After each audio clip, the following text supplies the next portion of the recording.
nyo na water. Then, wait natin siya na kumulo siya, mag-boil. Tsaka natin ilagay yung isunod natin yung lentil seeds.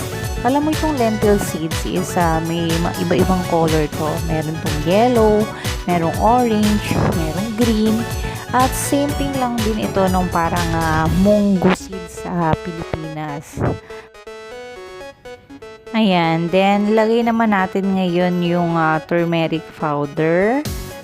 1/4 lang na turmeric powder, 1/4 na cumin powder, and then yung spices natin, yung chili powder natin. Depende naman yung chili powder natin kung gaano kaanghang yung gusto nyo. Kasi minsan merong ayaw maanghang, minsan gusto nyo masyadong maanghang. So, depende din sa inyo. Pero, 1/4 teaspoon lang din yung nilalagay ko.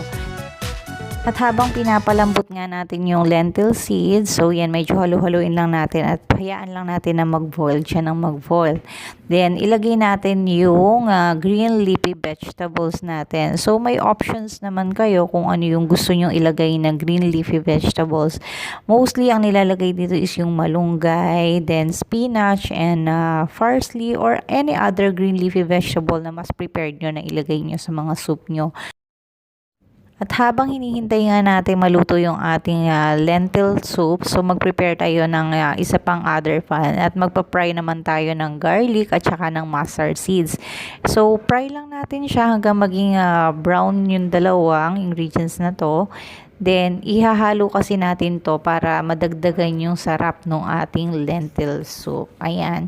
Fry lang natin hanggang maging brown na siya. Okay.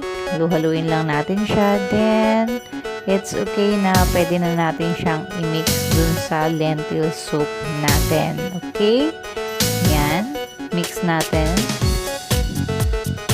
Haluin lang ulit natin. And 1 to 2 minutes and it's done. Finish.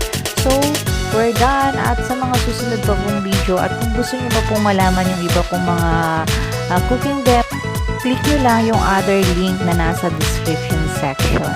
Okay, see you guys and thank you.